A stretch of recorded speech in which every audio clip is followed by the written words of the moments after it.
Good morning, YouTube. This is T.I. Anthony Kamara, and I am going to get into some near-death experience stuff today. I just randomly picked a video. I typed in best near-death experience videos or something to that effect, and the light was everything popped up. So we're going to try to play this without getting a copyright flag. We'll see if it actually works. So this is one of the videos right here. Let's get into this, and I will do commentary over this video so I don't get copyright flagged, hopefully. But it's really good, and I suggest you guys somewhere get around 10 or 11 p.m. when all of a sudden I had this sense of impending doom. In the afterlife. And I remember looking over at my husband and telling him clear as day, I'm gonna die. They immediately rushed me down to surgery. There were doctors and nurses surrounding my bed. They were dumping blood products into me as fast as I was pouring blood out. I was so cold. I was in so much pain. My whole bed was shaking from my shaking. I was in shock. I remember glancing up at my monitor, and the monitor said 46 over ? And one of my last conscious thoughts was, wow, I didn't know it could read that low. And then all of a sudden, there was no pain. I was no longer cold. There was a sense of welcoming and nurturing, even while I was still present in the hospital room. And at some point, I became unconscious, and my first thought at that point was, oh yeah, this is dying.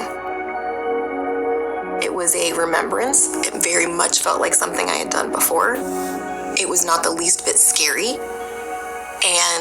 And for everybody out there that's a Christian, I know that our Christian faith tells us not to believe in reincarnation, but a lot of these people that die and go into the afterlife, I mean, some of these people are clinically dead. They're actually, they flatline and they're pronounced dead, and they get ready to move their body and they give up on CPR and they're pronounced dead, and there's no brain waves or activity in their brain. And so they're dead. There's nothing their brain could be doing.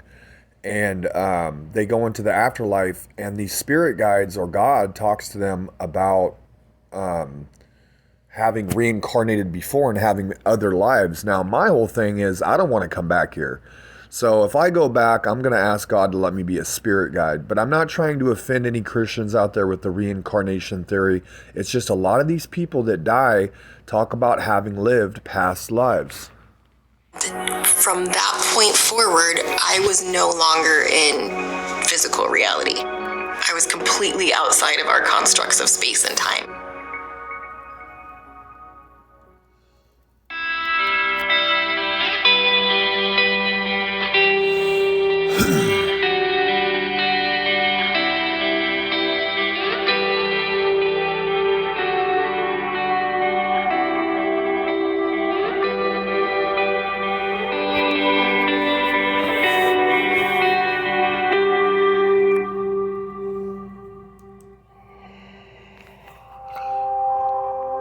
And if you're Christian and you want to watch Christian near-death experiences that don't talk about reincarnation because you don't believe in that, because your Bible doesn't talk about that, although it actually does lead you to believe in reincarnation in certain parts of the Bible, but I'm not going to get into that. That's neither here nor there, and that's all about your interpretation of what you read. But Randy K Ministries, RANDYKAY Ministries, actually has really great Christian near-death experiences, and that's how I got into this. I've been studying near-death experiences now for about, I said 3 years, but it's actually been about 4.5 years. My name is Danielle Slupeski, and I grew up in the San Francisco Bay Area. Look how beautiful that is. We kind of bounced around a lot as a kid. That's my favorite city. I think my 8th grade year I went to 3 different schools. It was very clear to me that a lot of the things happening in my household weren't happening in my friend's household. Lots of drinking, lots of arguing, lots of fighting, lots of money issues. That was a bit challenging. And my targeters actually use body language to talk to me. They do this as a type of, they sensitize me to body language. So if I ask a question in my head, they'll have the person on the TV or somebody in front of me, they'll make it look like they're nodding their head yes, or saying no as they're telling me no, or as they're not telling me no, and the body language will tell me no. It's really weird, it's really bizarre, and it looks like mental illness to deal with. And the way that I got through was perfectionism. And they're doing it right now. I managed to be, MVP of volleyball, basketball, softball, 8th grade here. I got almost exclusively straight A's. Having her shake her head no. I developed really young. But again, you could say plausible deniability. Oh, she's just shaking her head yes. She's just shaking her head no. No, this has been something that I've been sensitized to for the last 17 years. So I know they're doing it. They even admit to it over microwave auditory hearing. Kind of this duplicitous life, right? There were these things going on internally, things going on at home, things going on around me that I was just distracting and stuffing down. And then this really successful outward persona where it very much looked like I had it all together. I think part of why I've developed the coping mechanism of perfectionism was that I wanted to keep things together in the family. And I had this very real fear that if somebody really knew what was going on, that maybe CPS would have gotten involved or foster care, and then my brothers and I would have been separated. I'm the oldest of 3, and my next youngest brother is about 6.5 years behind me, and then they're about 18 months apart. And so it was a big thing for me as a kid to kind of make sure that we stayed together. I also had a lot of medical problems as a kid. Headaches, migraines, I had seizures. My first big surgery was my tonsils and adenoids.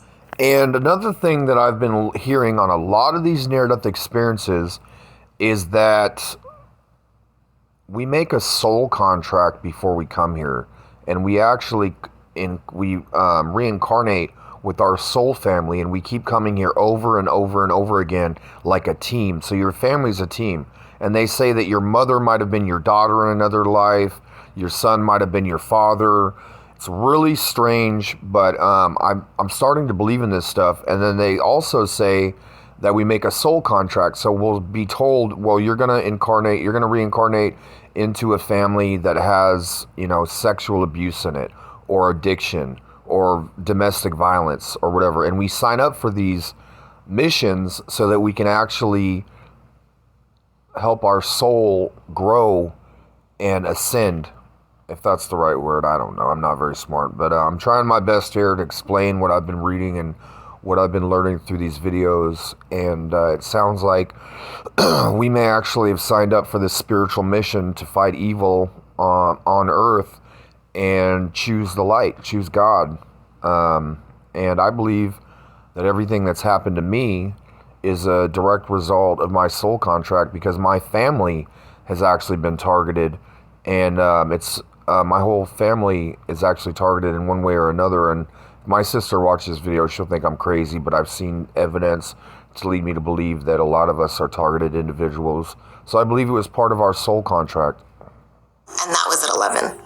And they gave me a liquid codeine prescription, and I remember my mom giving me the bottle, and just kind of like, okay, well, here's your medicine. And very quickly I realized it was awesome, right? It felt great. It was distracting. It was numbing. It was, euphoria. So she had the addictive personalities from a young age, the addictive gene. And I remember bringing her the bottle and saying, okay, well, I need more. And her being like, whoa, you're not supposed to be done yet, right? At 13, I was diagnosed with something called adolescent Blount's disease. The growth plates in my shins closed up inappropriately, and so it caused kind of a deformity, a bowing out of my lower legs. And so my first surgery, I was 13 for that, and my last one, I was 18. And so high school was wheelchair, walker, crutches, cane, for a big portion of high school, and which coincidentally was, when Forrest Gump came out. So I got lots of those run, Forrest, run jokes constantly. I graduated high school. I don't remember what day graduation was, but literally the next week I started an EMT course at our local community college. Got got my EMT certification and absolutely loved it. I worked for a company that did kind of on-site, on-scene medical care for concerts and festivals and at nightclubs in San Francisco and things like that. I always joke, but it's true, I was hanging out in clubs before I was legally allowed to be in them. You know, I'm a little baby 18-year-old EMT. And after I started working as an EMT, it was just like, oh, I want to go be a paramedic. Got into NCTI, which is a paramedic school, because of my seizure history, then realized I could not get an ambulance driver certification. So that track kind of felt like it got closed on me. And I looked at what classes I already had, what was available, and said, oh, I'll apply for nursing school. So I went to Cal State Hayward and got my Bachelor's of Science in Nursing. And immediately from there, I did my preceptorship in the emergency room at Eden. And so level 1 trauma center. It was intense, to say the least. A lot of trauma comes from things we do to each other. Lots of assaults, gunshot wounds, stabbings. I was wholly unaware of how sensitive I was. They actually make me go to the hospital. I wanted to say I was in EMT school. I was in the California Conservation Corps training in emergency response. And, firefighters, floods, earthquakes, tsunamis. We would respond to different things. I did emergency response training. I was in EMT school. I wanted to be a paramedic firefighter for CAL FIRE. And when the ambulance comes to pick me up, when the targeters make me go to the hospital, they have the EMTs act so mean to me. And I used to, be in classes with these guys, and they would show up at the California Conservation Corps and different events we did to do some of our, training and community service events. And so I always kind of thought they were really cool. But the way these guys treat me, man, is really, really bizarre. And it just goes to show you that they can get almost anybody involved in your targeting. Was at the time, and I wasn't handling it well. And so my addictions just kind of took off working in the ER. I was a great nurse. Like, you wanted to be in my room if you had something big going on. And the minute I would get off, it was either a drink or multiple prescription pills. But it was also fairly normalized in the setting that I was working in, where many of us would get off at 7:30 in the morning, and we knew the restaurant around that served alcohol at that time. And we rationalized it by saying, well, we just got off work, right? Everybody else has happy hour. Why shouldn't we? And so that entire time I was addicted to prescription pills. So as your nurse and doctor telling you at the hospital they can't give you pain meds because it's an addictive substance, they're down at the bar at 8 a.m., opening up the bar, drinking and popping pain pills. Like, what? Come on, man. And drinking far too much. So I was a very functional addict and alcoholic. In April of 2013, a group of fellow nurses, we got together and we got a limo. We'd set up this, kind of booze cruise of our own, if you will. And somewhere along the line, I was pretty much blacked out drunk and going to get out of the limo. And I actually was in the California Conservation Corps in Auburn, California, and Sacramento, California. And I was promoted to acting crew leader and specialist. My C1s wanted me to stay and become a C1, a state worker that ran a conservation crew. I was a really good worker, real motivated. And me and my girlfriend met there, who became my fiance, who had I had my first child with. And she was in my EMT class with me, and we were partners, and we did really well. And then she washed out, and then I actually quit because of some stuff that came up. But I did really well in the course, and she went on to become a registered nurse. She's in San Diego now, working in an emergency room, making really good money. So if I would have followed that career, I would have done really well. But, I became a target, and everything just kind of went to hell. My heel caught on the door sill, and I came down on my knee on the curb. And I had a non-displaced, meaning it didn't need surgery, fracture of my femur. And so I was immobilized for 8 weeks. During that immobilization, being off work and home, unbeknownst to me, I was developing a blood clot in that leg. And so when I went back to work in June, I was trying to make up money, make up PTO, and so I worked several overtime shifts back to back, so literally a 16-hour shift, and my leg was really red, it was really sore, and I did what all good nurses do. I grabbed an ACE wrap and I wrapped it up really tightly and I powered through. And when I came home that morning, it was June in California and nice and warm outside, and so I intended to go sleep in the backyard.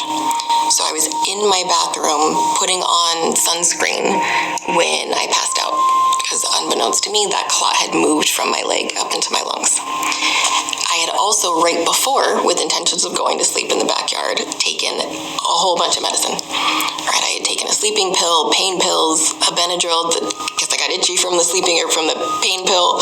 So what I call a handful of pills.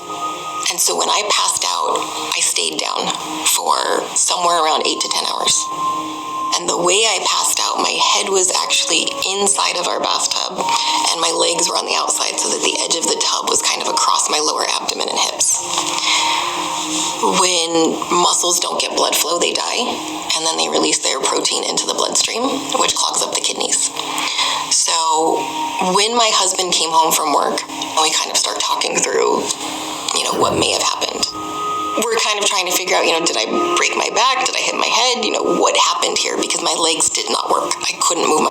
What happened is, well, I don't know. I'm just speculating, but let's let her tell the story. I was going to say, you took a handful of pills and it sounded like you had a reaction to the drugs.